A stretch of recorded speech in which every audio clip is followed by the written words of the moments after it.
Okay, almost. Yes. Hey guys. Holy shit, I thought I was gonna like that game, but I wasn't sure I was gonna love it. But I love it. It's so good. That game is so good. Who developed Pony Island? Where did that game come from? Pony Island.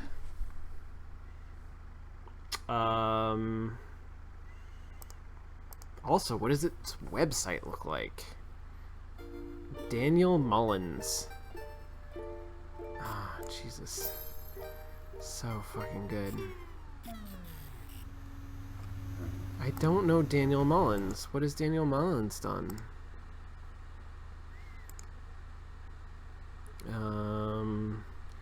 I'm looking at... None of this is up on my... It doesn't matter. It's not worth doing. Coming early 2017, a game called The Hex. Hey, how's it going? My name is Daniel, and I'm an indie game developer living in Vancouver. I hear Vancouver's pretty cool. Is that right? I have never been to Western Canada. Like, I think that, you know, Toronto is pretty cool. I think Montreal is pretty cool. But I hear Vancouver is neato. Okay, sweet. That's awesome. Q&A. Let's do questions. Cage Tiger asked earlier if you could compare the programming games we've played again since you've started to play another programming game. Especially relevant because of threading. Yeah, so this game went from being like not really a programming game to now. I mean, like, yeah, sort of a sequential logic game.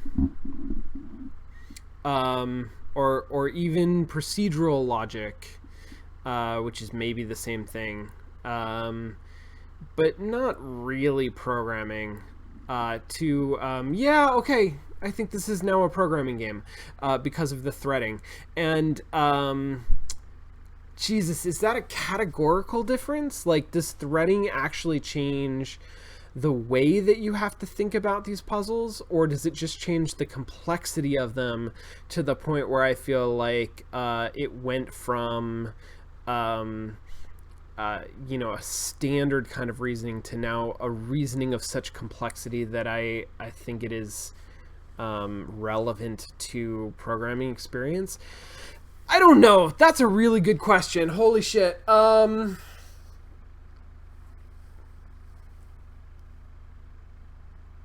do I feel like threading is the thing that tipped it over?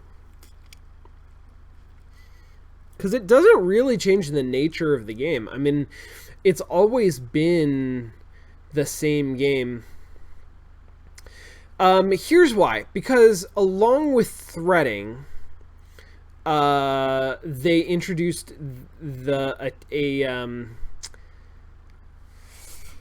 timing element, right? So the gates, the button gates, are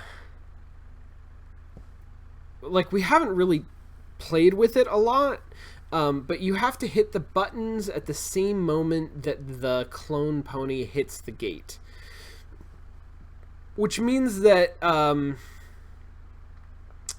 it is now not just about seeing a loop, because, okay, up until now, all of the puzzles have been some form of, here's a play space.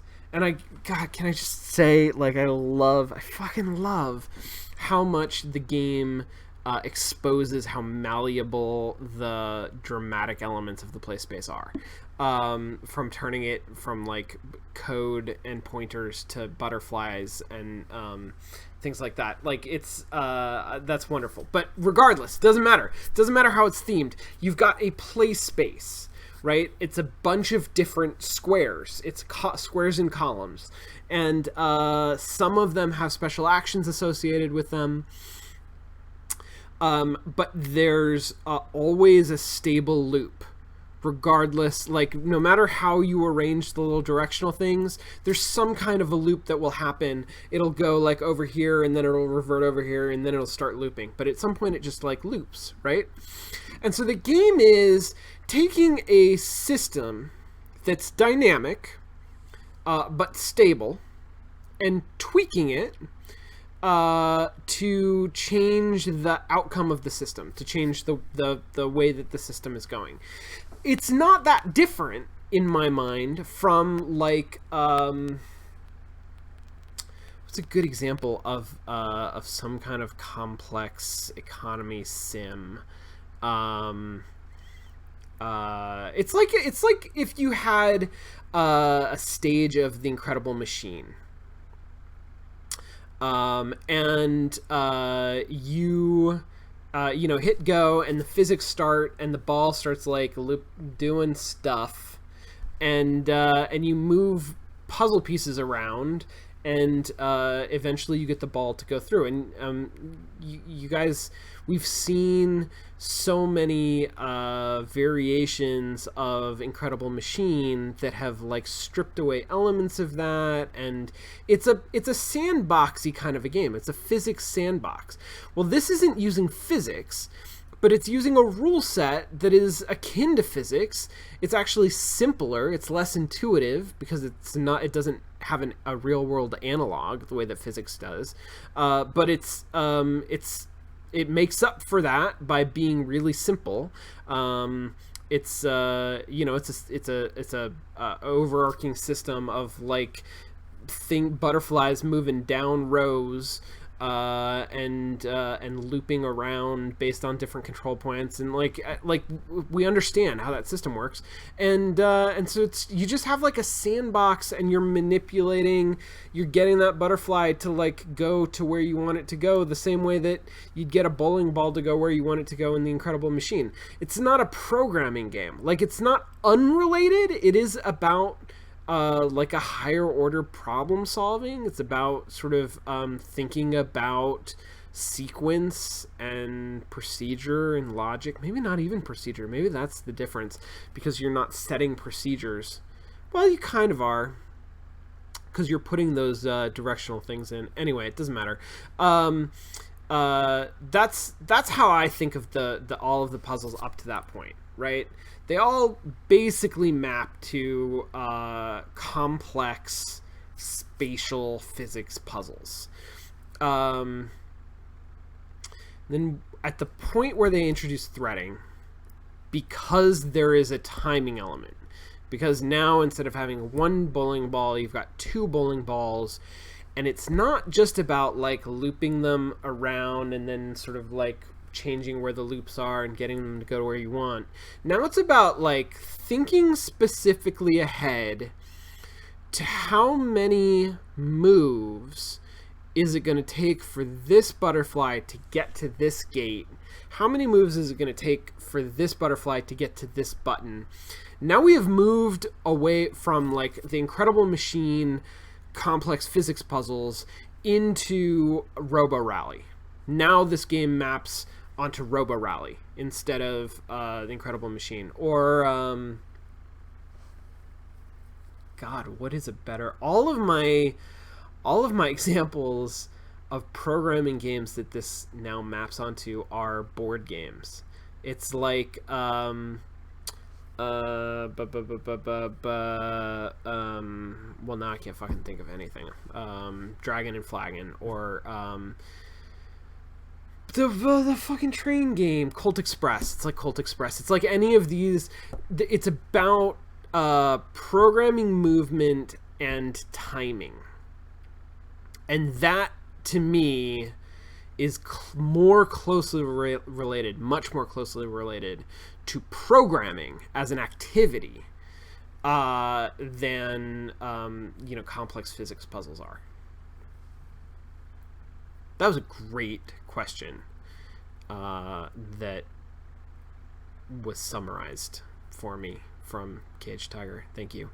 How do you feel about the statefulness of the puzzles, and how you can just pause the puzzle and change its logic while it's running? So I feel basically the way that I just said, that it feels less like a computer program. One of the sort of defining characteristics of a computer program being that you write it and then run it. Frankly, oh Jesus, now I want to do this. I mean, that brings to mind more than anything else, like a tower defense. Tower defense game where some of them, fewer of the modern ones, because this isn't great game design practice, but it is fun for people who enjoy this kind of shit. But there are tower defense games, early tower defense games, where you basically like spend the money that you have to buy towers and put them down. I'm thinking of like desktop tower defense, which was a favorite way back when I was playing tower defense games. Your most of the game is like you lay out your whole outline, and then you hit go, and then you don't do much. And it's not 100% true. Like even in desktop tower defense, which was relatively early on, you would still like upgrade your towers, and you could do more stuff. But the general interaction pattern was like set your defenses and then hit play and see what happens, and watch the wave of enemies, of creeps, crash against your defenses, and then all right, now we're paused. Now upgrade your defenses and put more towers down and do more shit, like do whatever. But you're mostly doing that in a timeless space, right? Where there's no real-time pressure, there's no clock. It's turn-based while you're setting up. And then you hit play and it goes.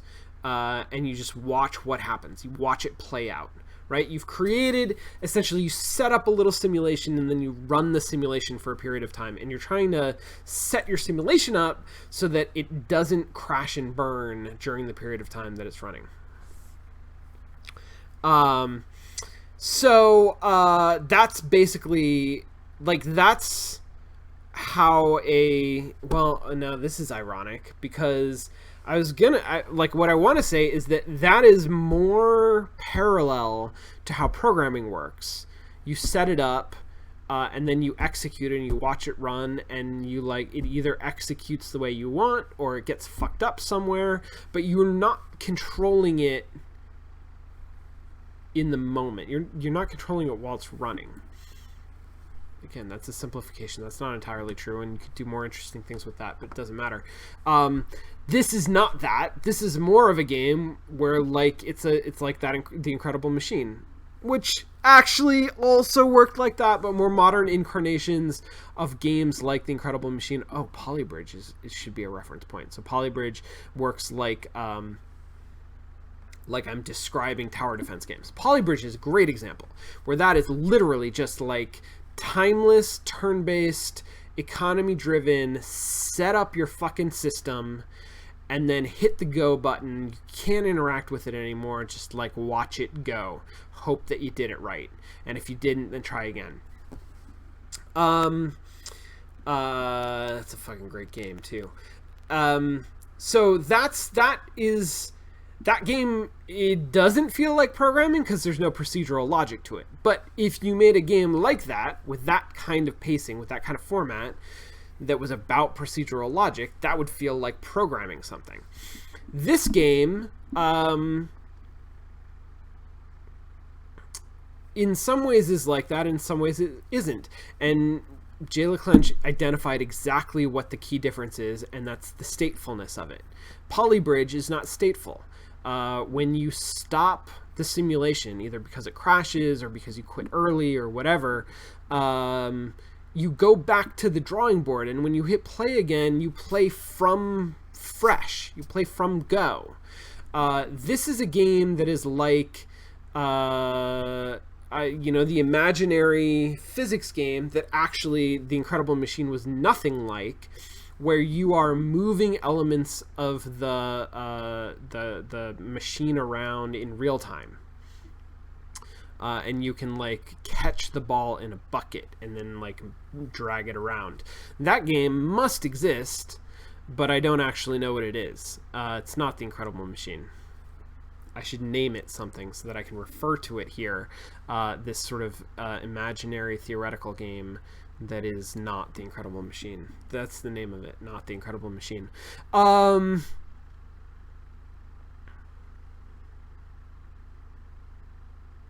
Yeah.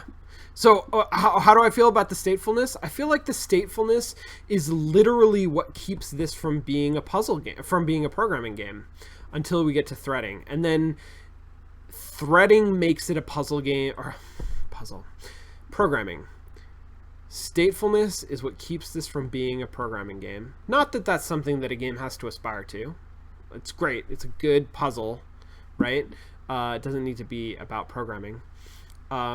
It is not about programming because of its statefulness until we get to threading, and then it becomes about programming in spite of its statefulness, because that sort of becomes so deeply embedded with procedural logic that even though it is stateful, it can't escape being a programming game. There we go. That's my story. You can quote that. It won't fit in 140 characters, so you can't put it on Twitter. So there. Jetlag asks, of course, the important question: how did it feel finally playing a dragon?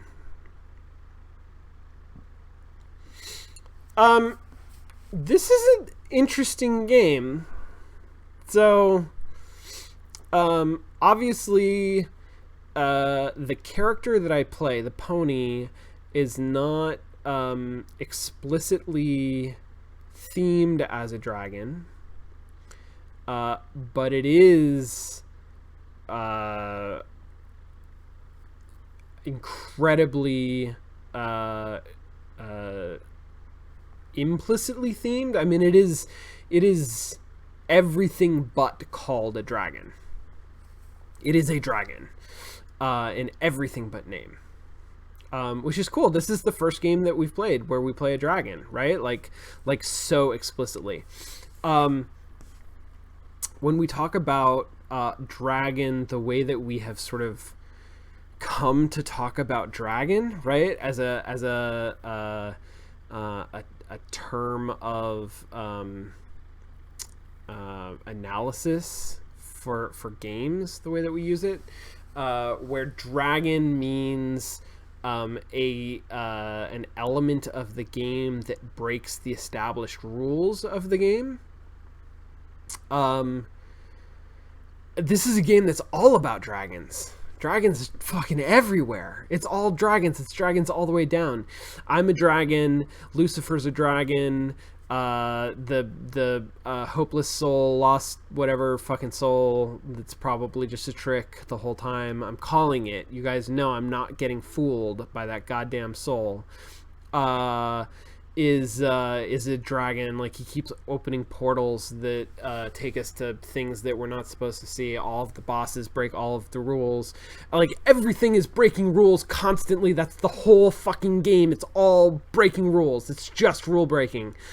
It's I love it. It's awesome. It's amazing to me how much this is a game about the chaos of lawlessness, and yet it is 100% entirely linear.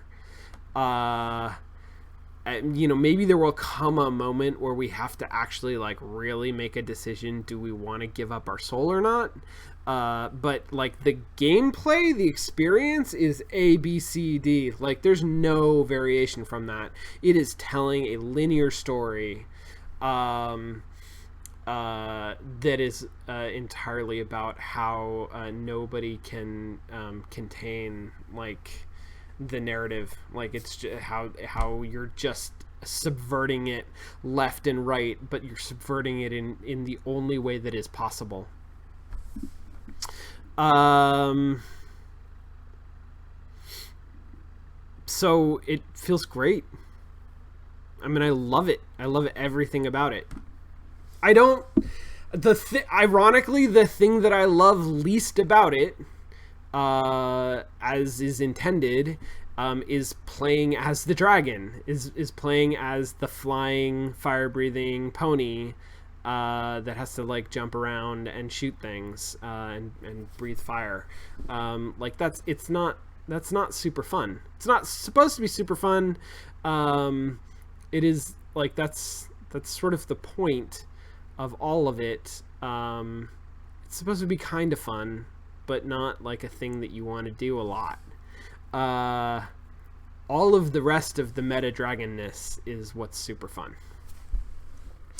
What do you think this game says about themes in games, where the mechanics remain the same, but the packaging changes? Yeah. So this is dramatic. Let me talk about dramatic elements in just a second. The importance of the theme element first manifested to me when I realized Bastion was actually a Diablo-like game, but themed differently enough for me to be interested in trying it. Oh, that's interesting. I'm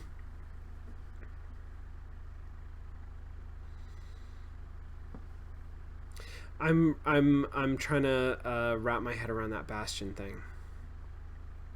Because it absolutely is. It's a Diablo-like game. I have never played Diablo, so I can't speak to that. But Torchlight is another Diablo-like game. I will sit down and play a bunch of mindless hours of Torchlight, but I couldn't stand Bastion.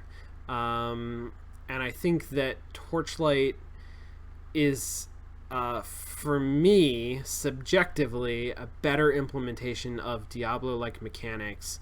Bastion is a more interesting theming on top of Diablo-like mechanics, and for me, like, that was not enough. And Torchlight is boring as fucking shit, but I don't care because it gives me brain candy. I don't play that game because it's interesting. I play that game because it's mindless, and it feels good to be mindless sometimes. I haven't played it in years, actually, but Bastion didn't feel as good, and yeah, the theme is a lot more interesting, but it couldn't make me care about playing it. Anyway, that's not your question. Your question is, what does this game say about theme in games? So there's lots of different ways to like think about theme in games. There's lots of different ways to deconstruct games. One of them is to talk about three different kinds of elements of interactive media.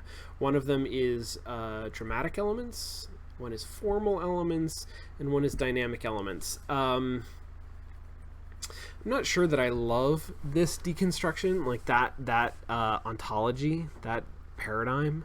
Oh god, I love all of these words. You guys know ontology, right? Ontology is one of my favorite words that, like, you're not allowed to say because people think you're just trying to be an asshole, but I'm not. Like, I really sincerely love ontologies. Ontologies are systems of relationships. Ways of thinking about a collection of things in terms of how they relate to one another.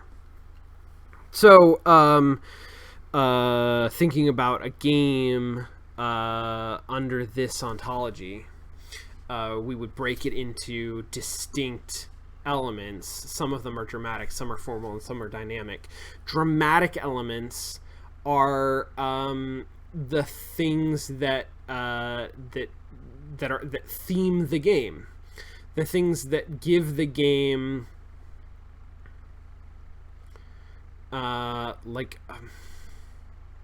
God, it's been a long time since I actually read this textbook.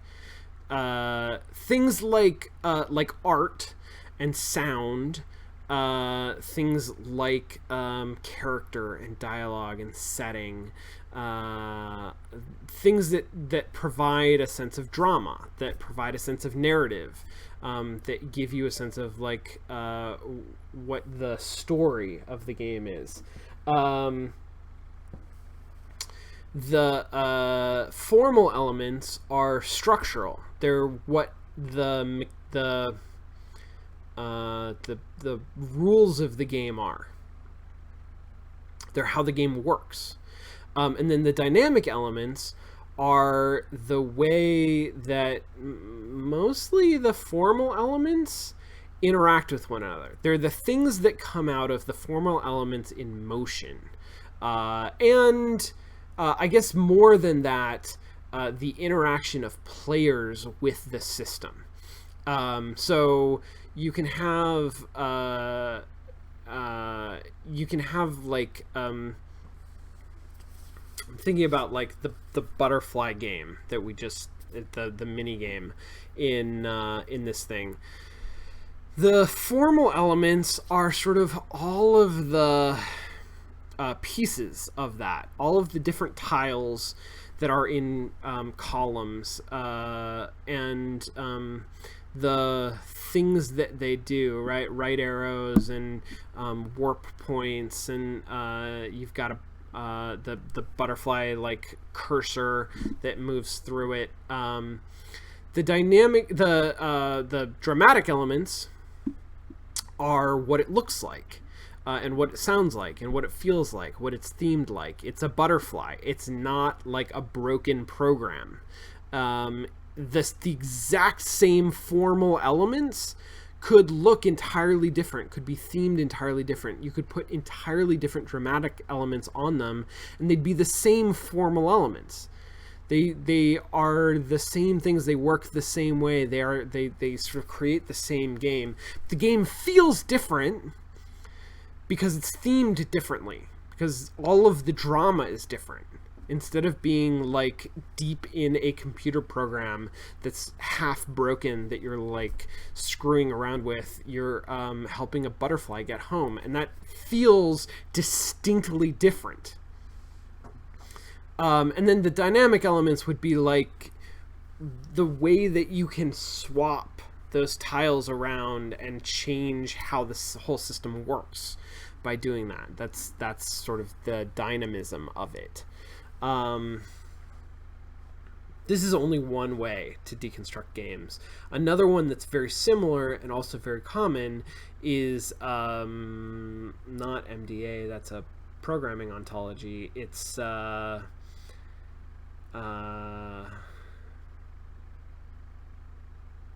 it is something dynamics and aesthetics. Is it mechanics, dynamics, and aesthetics? That's not right. This is, I think it's Robin Hunicke wrote a paper on this. Jesus Christ. Kyla, if you remember this, you might remember it. Tell me, anyway. Okay, where the fuck was I? Theme. So, this is a game that its main point isn't about the effect of dramatic elements on experience goal, but that is kind of a point that it makes on the side, just sort of casually. And maybe not casually, but because it is like a pretty major thing that happens halfway through. But it's when we swap in between level 1 or level 2, which is adventure mode, to level 3, which is Pony Island color. It is remarkable. It's notable that all of the mechanics stay exactly the same. All of the formal elements stay exactly the same, more or less. But the dramatic elements change completely. And the experience of the game the way that it is affected by that is like super interesting, because in some ways it doesn't change at all. And in other ways, it changes like dramatically. It changes dramatically. It changes fundamentally. It changes a lot. The way that it feels to actually play the game changes. But the way that you actually play the game doesn't change. I don't know that it's saying more than that. But it is fun to find examples of that sort of thing. The one that so I typically cover this this way of thinking about deconstructing games in a class here called Game Design Workshop, which is all non-digital games. And at the very beginning of the class, we sort of talk about how you break down games into these categories. And we introduced a couple of games as part of an assignment. We introduced a game called Up the River. And Up the River is a German children's game from, I think, like the 80s. I don't know. And I think you can still find it places. I'm not 100% sure. What I do know is that you can also buy on Amazon a game called Race Through Space. And Race Through Space is 100% exactly the same game as Up the River, except that it takes place in space instead of on a river. All of the formal elements are exactly the same. And frankly, all of the dynamic elements are exactly the same. You don't play the game any differently. You play it exactly the same way. But the dramatic elements are entirely different. And we often whip that out in class as an example of what does and doesn't change, or what can and can't change, or at least an example, a reference for what it can look like when you change the dramatic elements without changing anything else. So this is a neat example of doing it in a digital game. You may have already answered this in response to Kyle's question by now. Yes. How do you feel about the implementation of more complex programming puzzle problems like threading using abstraction? Is there a limit to how complex a problem can be abstracted? Here's what I would say to that. I don't know that. I still don't think that this game is equivalent to programming. Like, I don't think that this is a game that is the same. It's not. It's not like Quadrilateral Cowboy, right? It's not TIS 100. It's not a game where the mechanic is programming. It's not even a game where the mechanic is... It is, though, isn't it? It's a game where the mechanic is an abstraction of programming. That's exactly what I was saying. So is Colt Express.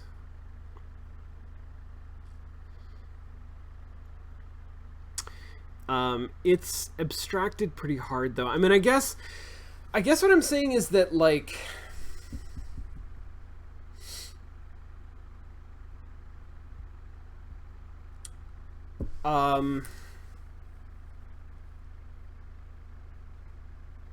is there a limit to how complex a problem can be abstracted? I might come back to you, Thano. I want clarification on the question. Are you asking, is there a limit to how complex a problem can be and still be abstracted? Or are you asking, is there a limit to how complex the abstraction of a problem can get? I think that those are two different questions. Although I think that the answer to both of them is probably no.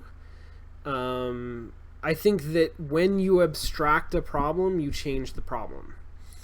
And the further you abstract the problem, the more you change the problem. And so if you abstract the problem enough, then it's no longer useful as an analog to the original. But that depends entirely on the problem and the definition of useful, right? In my mind, this is was it like Francis Bacon or somebody said all models are wrong, but some are useful. I think that's the phrasing. All models are abstractions of the original concept. And all abstractions lose information by definition, right? An abstraction is a less complex... Yeah. An abstraction is a less complex version of a concept. So you're losing information, which means that you are no longer accurate, but if you abstract something in the right way, it can still retain all of the interesting, important information and just lose the information that you don't really care about anyway. The more you abstract something, the more you simplify it, the more information you lose, the harder it is to make sure that you only lose uninteresting information.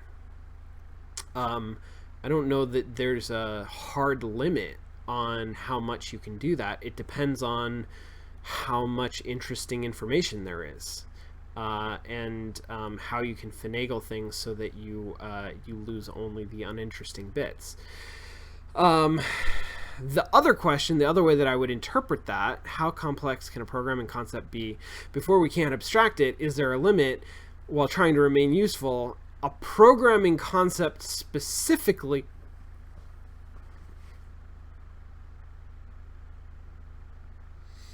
I think it's still your definition of useful, because I think that programming concepts fall into two camps. One is tools, syntax, keywords, like things that you actually use to make programs, words that you type into a compiler. The other one is design patterns. And at the very sort of like basic level of design patterns, things like loops and recursion are design patterns. They're just so fundamental that we don't even think of them that way. Design patterns, by the way, if you're not a programmer, is a term that is frequently used to describe more complex programming concepts that are frequently used to solve a particular class of problems. Singletons are like one of the most basic design patterns, but things like factories and interfaces and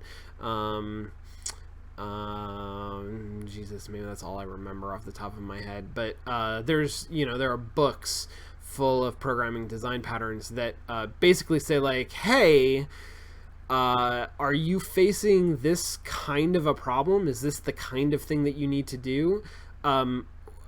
A million people have done that a lot of times, and here's basically how you do it. These are the best practices. Like, don't even worry about it, bro. We got your back. This has been done before. This is solved. Design patterns, by the way, are a really useful way to think about all kinds of process-oriented concepts. They're not limited to software. I've spent a lot of time yesterday thinking about design patterns because I was writing a statement of teaching philosophy, and my teaching turns out is after a little bit of introspection, very process oriented. So I thought a lot about sort of like design patterns as tools that I try to give students to improve their process. Anyway, sorry, that's just where my head is. So how complex can a programming concept be before we can't abstract it? I don't think there's any underlying complexity of any concept that prevents us from usefully abstracting it. I think actually the more complex a concept is, the more room there is to usefully abstract it. But you're now thinking about audience. So why are you abstracting this? Who are you abstracting it for? What is the purpose of it? Basically, all of that boils down to what parts of the concept are important. What is interesting? What are the uninteresting bits that you can get rid of? For example, a complex programming concept like threading, which is super complicated in practice, or like, I don't know, networking, let's say, which is super fucking complicated in practice. For somebody who is a novice, who's not necessarily trying to learn how to program, or who doesn't know anything, who doesn't think of themselves as a programmer, who's not trying to learn networking, you can abstract that like pretty far, and it will still teach them something. And then, here's the trick to programming games, right? Like, abstract networking, abstract threading to the fucking limit. Make it super simple so it's barely recognizable as threading, and then step it back a little bit. Move that model one step closer to actually threading, to the concept. Make it a little bit more complicated, lose a little bit less information, and now people who wouldn't have known what you were talking about before, but completely understand your first abstraction, can take that second step, and now they understand your second abstraction, and then you can sort of show them a third abstraction and get closer and closer to the actual real thing that is really super complicated because of lots of reasons that aren't important when you're trying to introduce somebody to the concept for the first time, but are important when you're trying to master it, ultimately, when you're trying to actually do it. Okay. Does this game work solely because it plays on our expectation as gamers? It is a game about games. And it is actually a game about games in more or less this historical moment. It's a game about in-app purchases. It's a game about early access releases. It's a game about the relationship between players and developers. It is a game that you could not play the same way if you were unfamiliar with games or the gaming community scene. The scene, I like scene, not industry, not community. Doesn't really mean anything, but the gaming scene. You have to have at least a reasonable familiarity with games to play this game, I think, as it's intended to be played. I'm sure that somebody who didn't, like, that you woke out of a cryogenic freezer, who hadn't played games since 1972, like, they could play this, but it wouldn't make sense in the same way. It wouldn't be about the same thing. That said, I don't think it works solely because of that.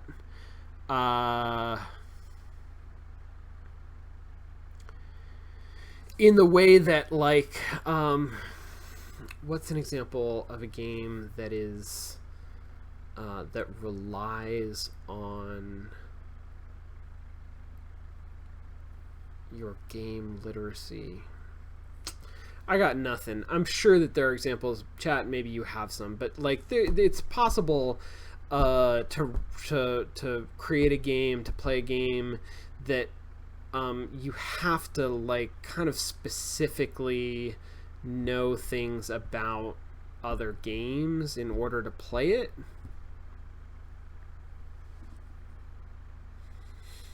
I can't think of one.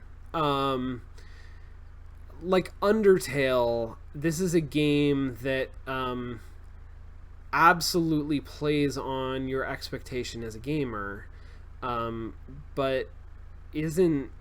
I don't think that holds it back particularly. In the way that you say, does it work solely because? I mean, I guess so. I'm not. I guess I'm not sure what that means. If this game wasn't about games, would it still work? Yeah, because this game is about something more fundamental than just about games. This is a game that's about trust and liberty and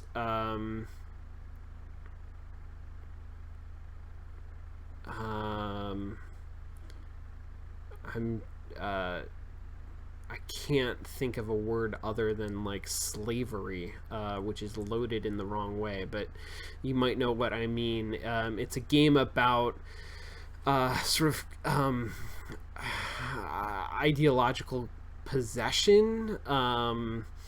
It's a game about relationships. It's a game about trust. It's a game about power dynamics. It's a game about like a lot of very human things that uses gaminess or gamesness rather as a way to talk about those things. So I don't think it works solely because of that. I think it works on a deeper level through that. I did plan a show and tell. God, it's getting so late. All right, let me do questions real fast. And Jay LeClanche always asks interesting questions, so I'm not gonna be able to do this. Have you ever played Factorio? Kinda, like very briefly. I haven't played much. You were talking about economy sims. Factorio is very interesting as a mix between economy, resource management, and programming. Factorio is super cool. I think I would be into it. It didn't grab me the way that like TIS 100 did, but I would totally be into it. I just haven't had exactly the right opportunity and time to get super into it.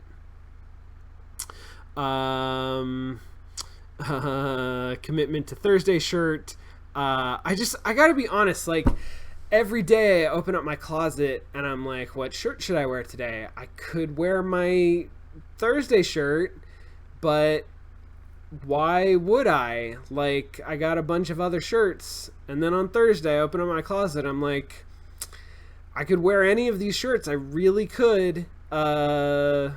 Why not wear the Thursday shirt? I know I'm gonna get a reaction out of it. I will get a pat on the head, like somebody's gonna say it. Thanos gonna be like, "It's the shirt." Why not? Why not do it? So it's not like I don't know. It doesn't. It's less of a commitment and more of a habit, I think. But I enjoy that it's like a running thing. How complex can program? Yeah. And then we got to that. All right. So show and tell. I'm gonna do show and tell fast.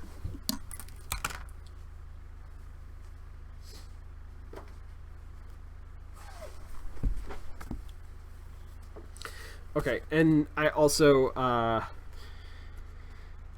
like I sort of half planned this, but I didn't actually like see if it's possible. So like whatever, it doesn't matter.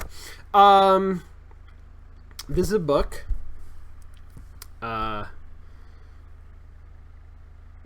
lighting reflection is hard. This is a book. I'll just read it.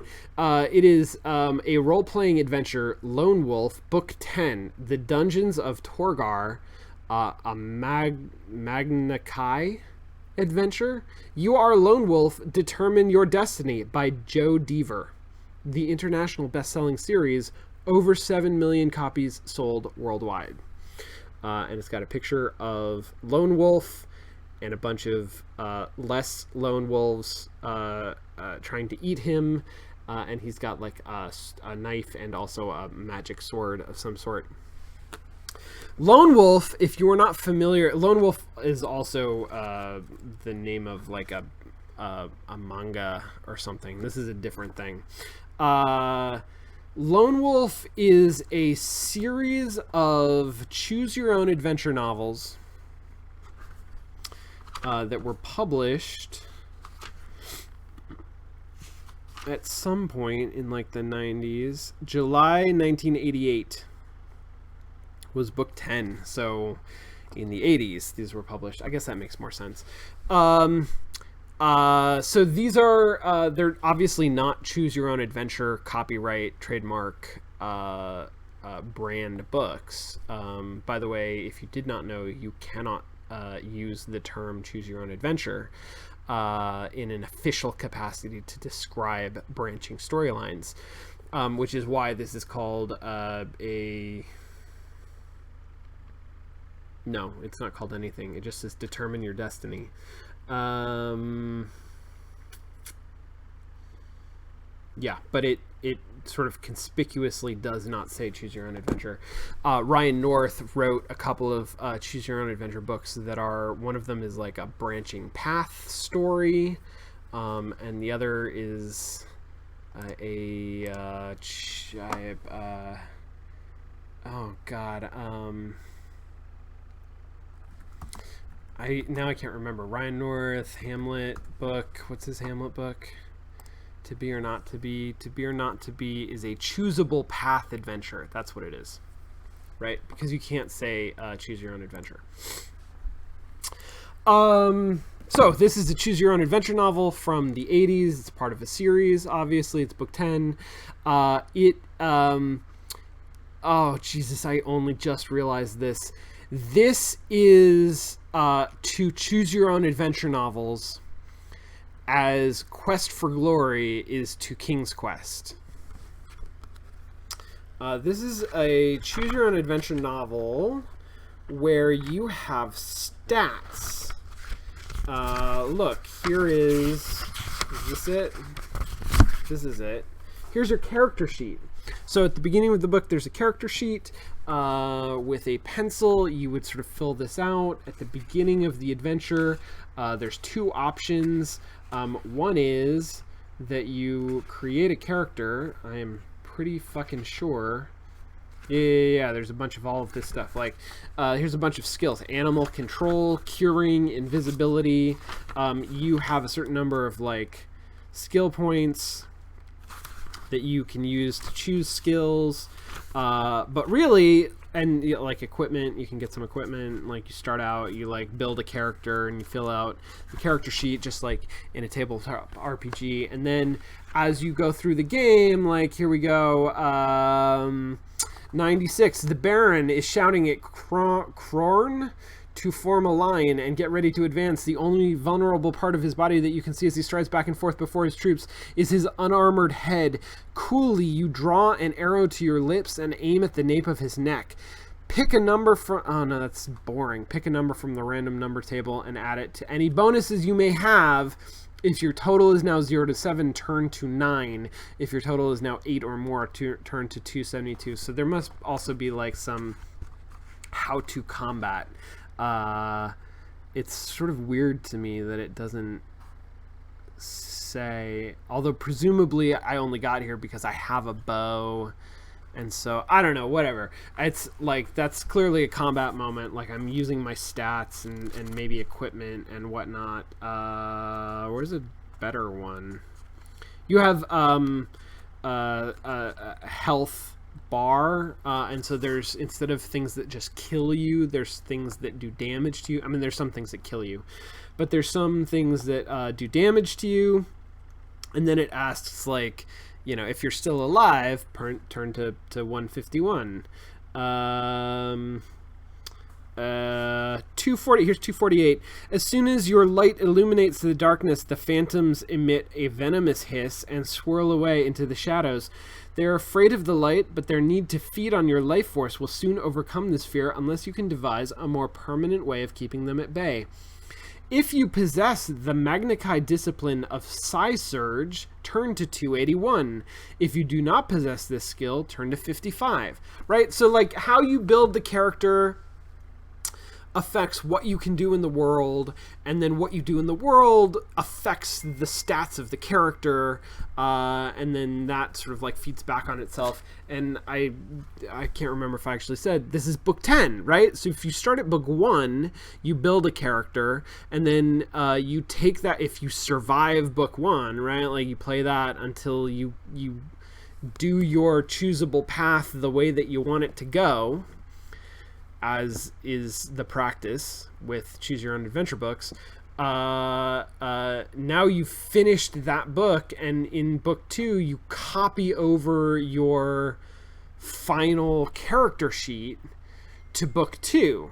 And so you start with, you know, the skills that you had, and you get to like level up a little bit or whatever. But also if you lost health, or like you lost an item, or something happened and, you know, the vampire drained constitution, or I don't actually remember what happens in any of the books, but like bonuses and penalties that you earn through your adventure stick with you, persist on your character as you go through like all of the books. Anyway, I found that fucking awesome. It's like King's Quest takes a very simple standard interactive form and adds a layer of complexity via some kind of memory. So just like in King's Quest, there's a little bit of like you can get places and have or not have items, but for the most part, I mean, Monkey Island's a better example. There's like, you can draw out the graph of Monkey Island and it's perfect. There's paths that you can take, even if Monkey Island were to branch, which it doesn't. The branches would be clean. Yeah, you have an inventory of items, but that's sort of like a false sense of memory, because the story is dependent on those specific constellations of items. You take that basic form and you add a health bar and a climb skill, and you get Quest for Glory.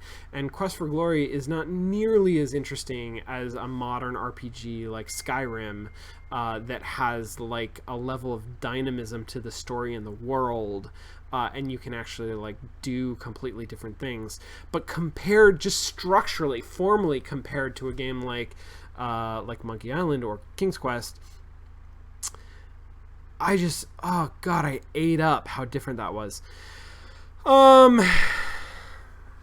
Okay, yeah. You guys are fantastic. Oh, right. I swear to God, I can't figure out how to do this. What I want to do...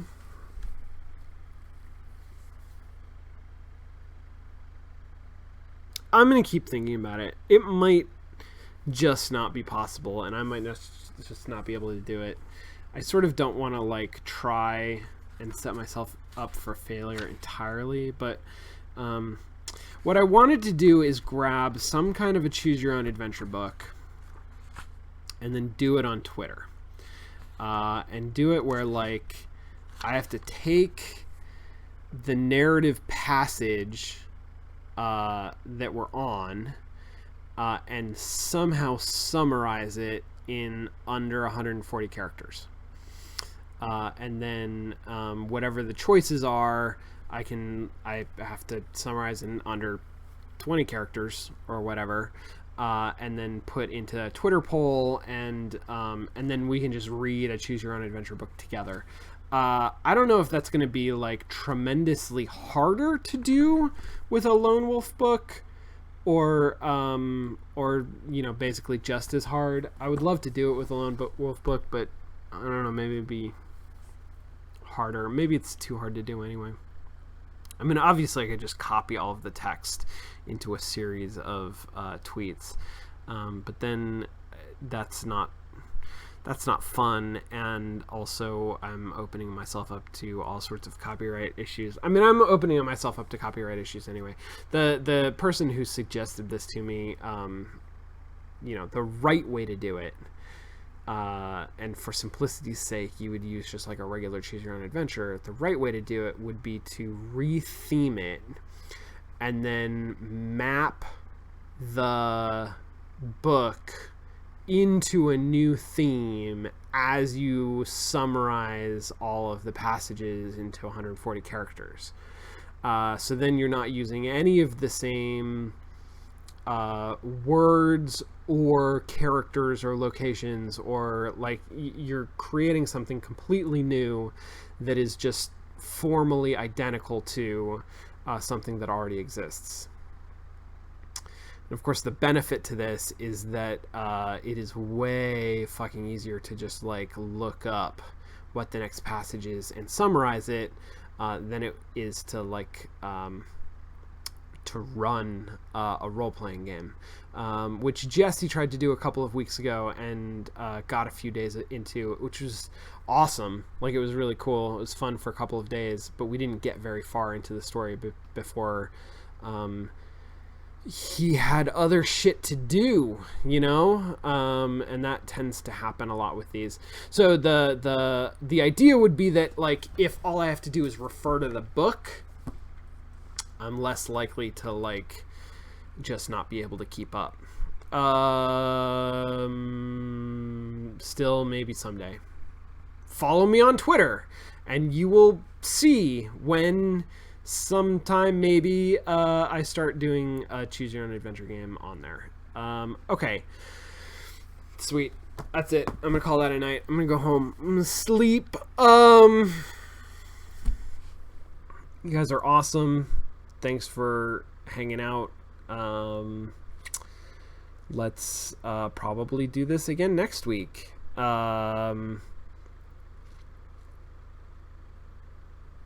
Cool. Thanks for the questions. I hope you enjoyed Pony Island. I have no idea if I'm going to keep playing this next week or not. Probably not. Unless somebody who's played it said like the ending is super worth it. Like, hit me up on Twitter or say something like, yeah, definitely worth it. Otherwise, I'm probably just going to finish it myself, because it seems like we've played, most of it, and the meaty bit of it. And then I was gifted a bunch of Steam games over the Thanksgiving break / Steam autumn sale that I guess was going on, so I might play some of those. Am I so close? Yeah, well, and I'm so close to finishing might actually be a problem. Like, it's not worth, but I don't know. To convince me on Twitter if you want me to play more. Have a great night, guys. I will see you on Monday, probably, for Mostly Walking. Have a lovely time between now and then. Bye.